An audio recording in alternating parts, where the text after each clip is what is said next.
Hi, my name is Sydney, and I'm a Girl Scout for Troop 963, and this is my Gold Award project.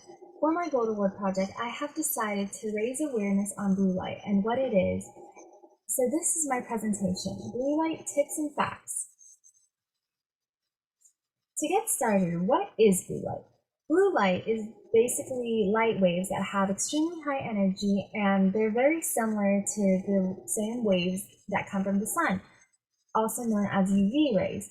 Now, blue light can reach the back of your eye, also known as the retina, and this is important because retina cells are actually responsible for your sense of sight, and they're extremely sensitive. So you want to protect them at all costs. Now, blue light can come from a variety of sources, such as electronic devices, the sun, fluorescent light, such as light bulbs, and LED lights. And all of these things can be found everywhere today. So we need to really be careful about blue light and where it's coming from. So what are the main side effects of blue light? A huge one that affects a lot more people than you think would be sleep loss.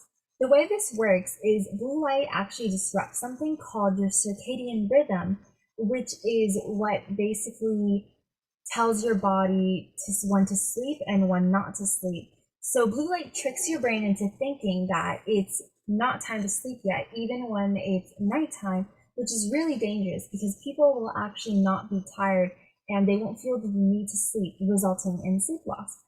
Something else that blue light can also affect would be a condition called macular degeneration. Now, macular degeneration is actually very concerning because it can cause blindness in the future if you're not careful. Blue light might increase the risk of macular degeneration with age and with time if you're exposed to it enough. Macular degeneration causes blurred vision or blind spots at first, and like I said before, it can lead to permanent blindness.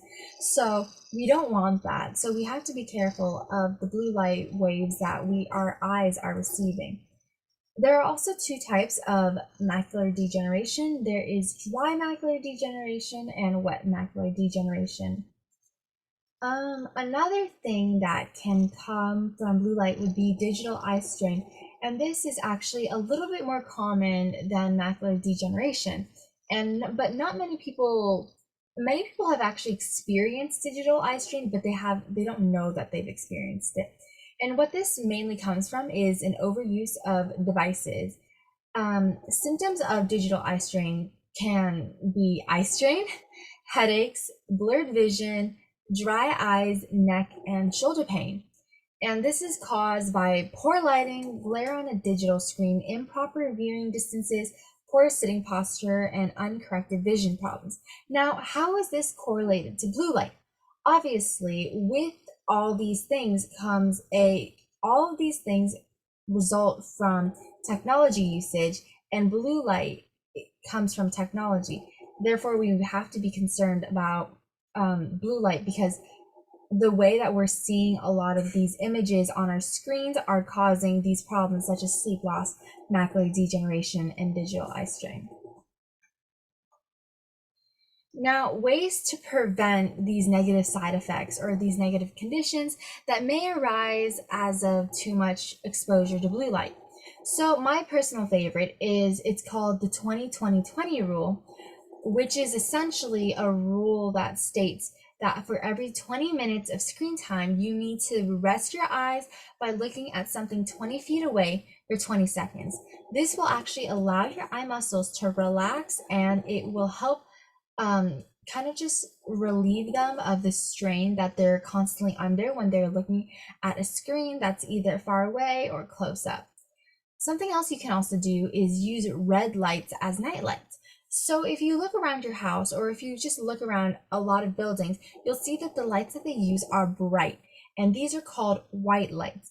Now, when you have a night light, you might not want to use these bright lights because yes, while they are good when you want to stay awake, when we're trying to get some sleep, we want our eyes to feel relaxed. So that's why red lights are they're less harsh on our eyes, and they don't make us feel like we need to stay awake.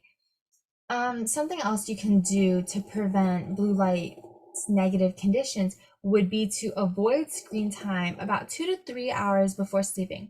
Now, this targets the whole sleep loss problem because blue light actually tricks your brain into thinking that it's not tired when it really is. So, by avoiding screen time 2 to 3 hours before sleeping, you're allowing your brain to calm down. Something else that you can do is wear blue light glasses. Now, blue light glasses are actually pretty common, and you may know someone in your life who already has them. But what they essentially do is whenever you look at a screen, these blue light glasses will filter out the blue light rays that are coming into your eyes. So it's more of just a direct countermeasure against blue light.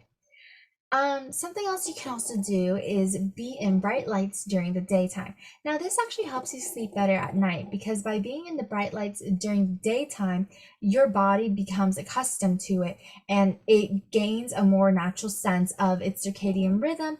So it gains a better sense of, okay, now it's time to sleep and now it's time to stay awake. So just being in natural bright lighting during the daytime makes a huge difference to your sleep at night. Something else you can do is also using color filters on your devices. Now, what this actually does is it can help your eyes, similar to blue light glasses, and using red lights as a night light because it calms your eyes down and it's not as jarring or it's not as unnatural to your eyes as using bright lighting on your screens. So an example of something like this would be night mode on your devices. Some devices will actually turn this on automatically once they sense that you're about to go to sleep. So that's really helpful, but you can also always download filters or apps to help you with this. Another important thing, even if this didn't concern blue light, is to take frequent breaks from your devices and to try to decrease screen time. I know that we're living in the 21st century and it's really easy to get immersed into your screen, but you need to remember that it's really important that you just take it slow and you don't use your device too much. Something else you can also do to help prevent the negative side effects of blue light would be to place your screen below eye level and 20 to 28 inches away from your eyes. This ensures that you're not straining your eyes too much, but you're also not craning your neck at an uncomfortable angle to try to get a better view of your screen. Now, another technique that you can implement to decrease the negative side effects of blue light would be to decrease the glare from your screen, because what this actually does is it prevents you from squinting, and squinting is really bad for your eyes too, because like I said before, you don't want to be constantly straining your eye muscles. And then the last tip I have is to use a device with high resolution. Going back again to the squinting, if you're using a device with bad resolution or low resolution, you're more inclined to squint and strain your eye muscles, and we don't want that. Now, what are some health consequences that can just result from technology as a whole? So overuse of electronics can cause headaches, neck cramps, shoulder and back pain. And all of these things are also caused by poor lighting, glares on digital screens, and poor posture or closeness to bright screens. Blue light is already becoming more of a concern for us as we're seeing how it can affect people who are growing up with technology. So there are other things that we should also just keep in mind as we strive to protect our eyes. We also have to remember that there are other parts of our bodies like our neck, our shoulder when we're using technology. Some psychological consequences that can come from overuse of technology include depression, anxiety, a lack of social skills.